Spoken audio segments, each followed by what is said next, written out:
Hey,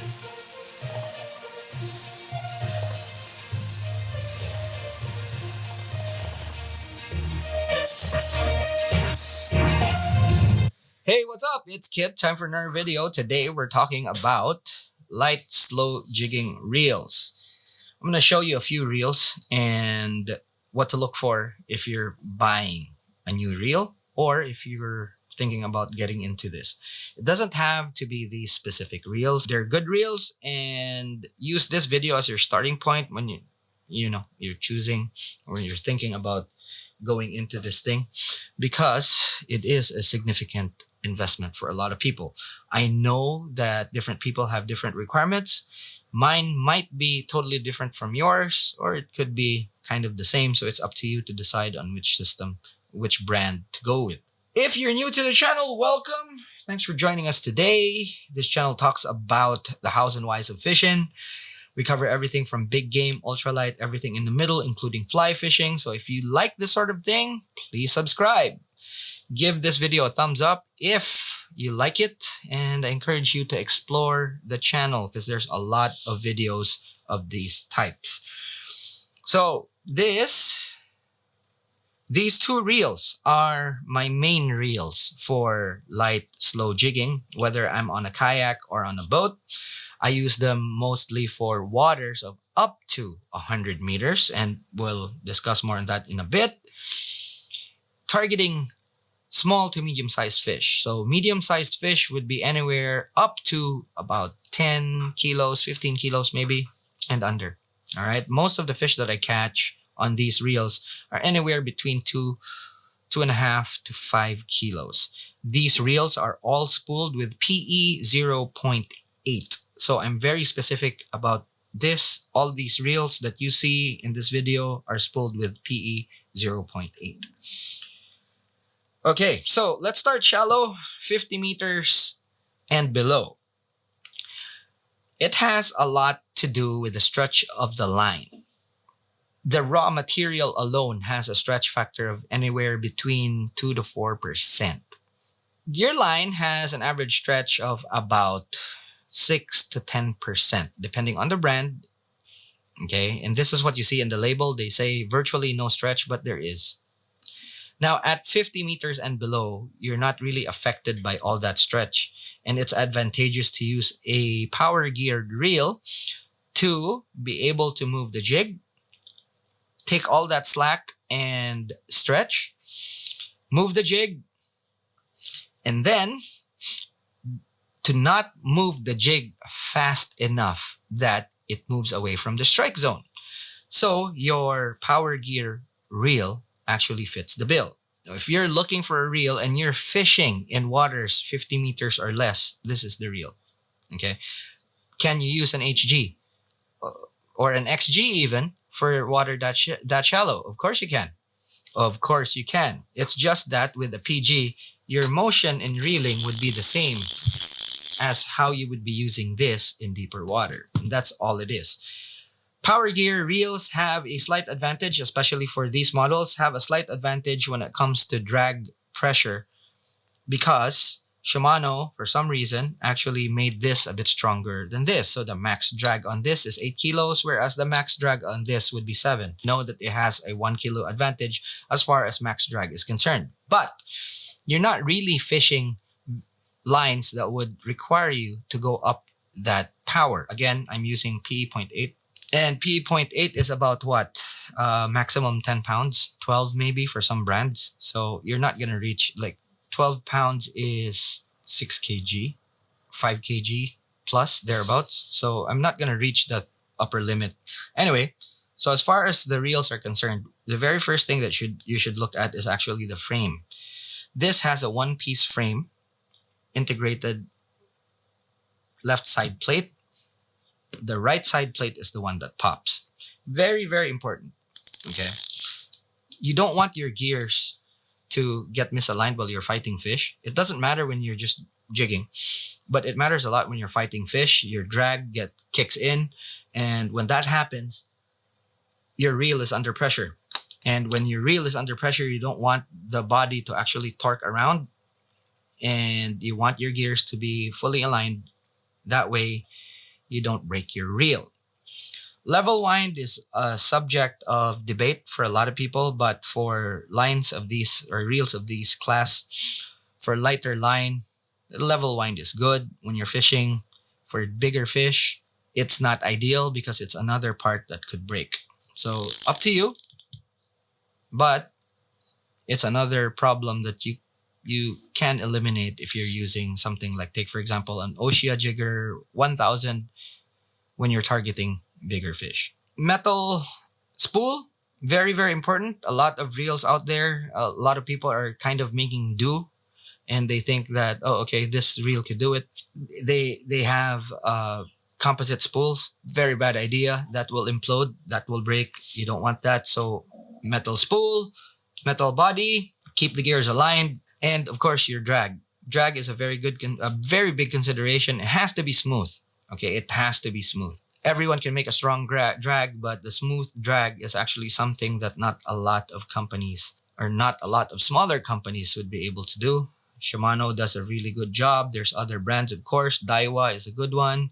Depends on budget, really, but these are factors you should be looking at. Another factor you should be looking at is the ability to change the handle. Now, I know Daiwa, Shimano, Studio Ocean Mark, you would be able to change the handle to better ones, longer ones. And you want longer ones for this. The knob is something that you either go with something like this or a round one. It's up to you. But having something that you could comfortably grip is a very, very good thing, especially when you're fighting fish. It's not just for cosmetics, it's also for comfort and function. If you have a longer shaft, it would be very easy for you to reel in.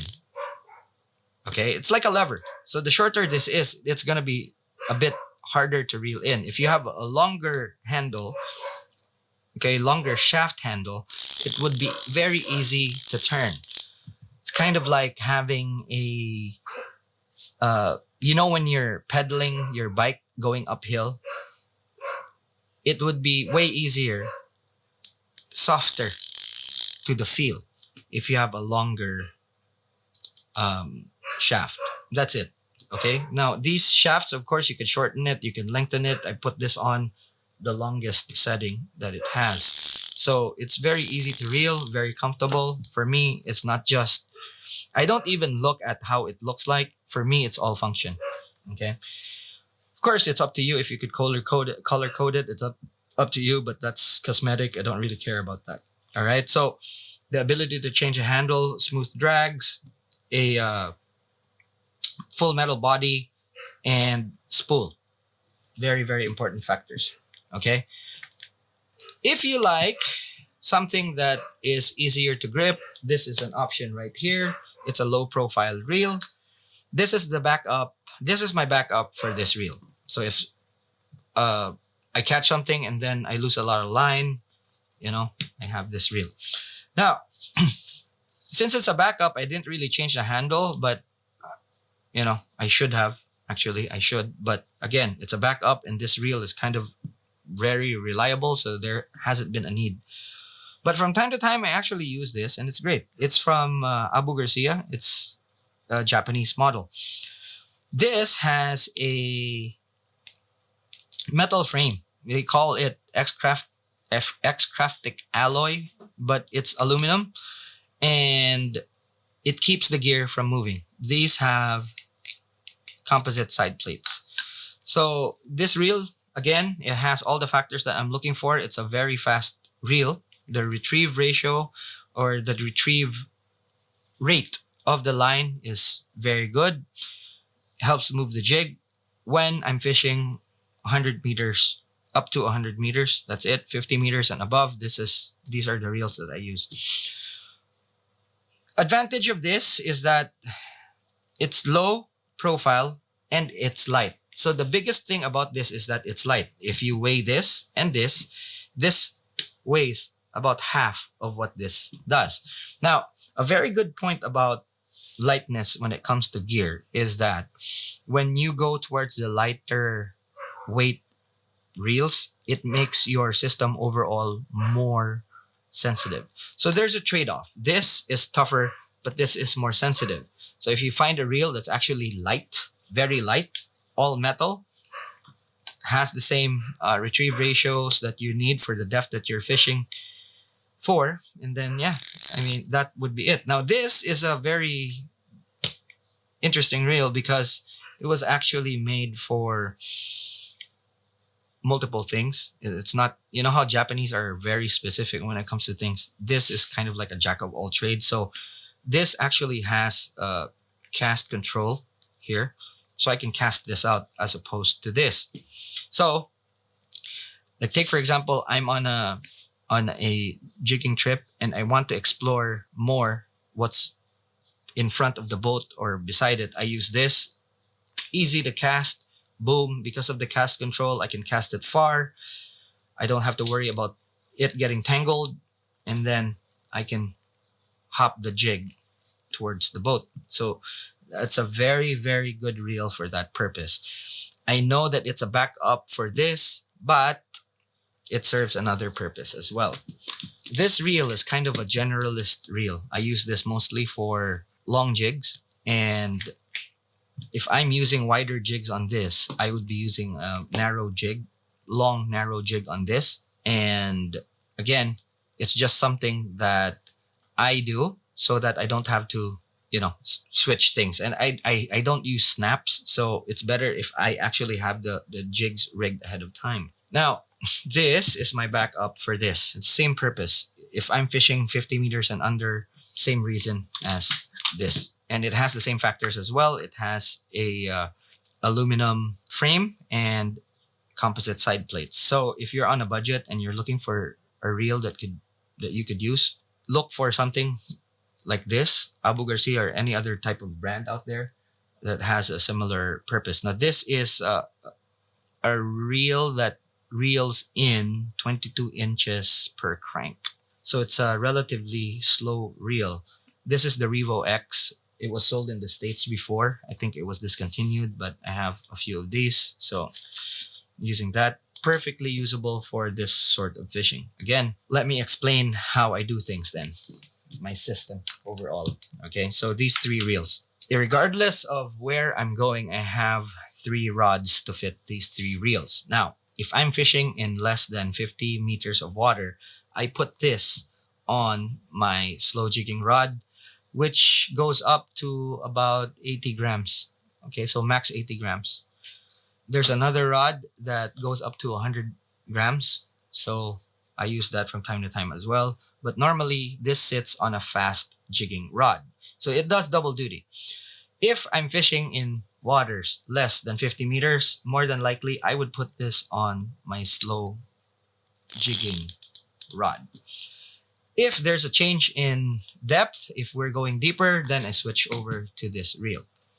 This reel, okay, aside from using it on long jigs, what I do is also put in tie rubber on the rod that it sits. So it's very, very straightforward, guys. If I am fishing shallower water, I'd be using this reel.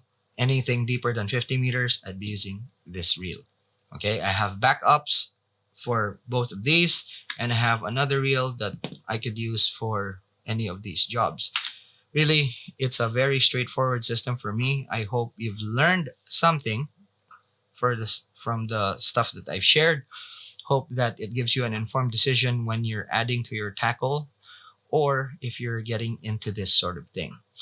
All right, so if I missed something, or if you want to discuss something and want a clarification or on things, or if I forgot to mention anything really, just hit me up in the comment section and I will reply as I always do. And that's it for now. Class dismissed. I'll see you in the next one.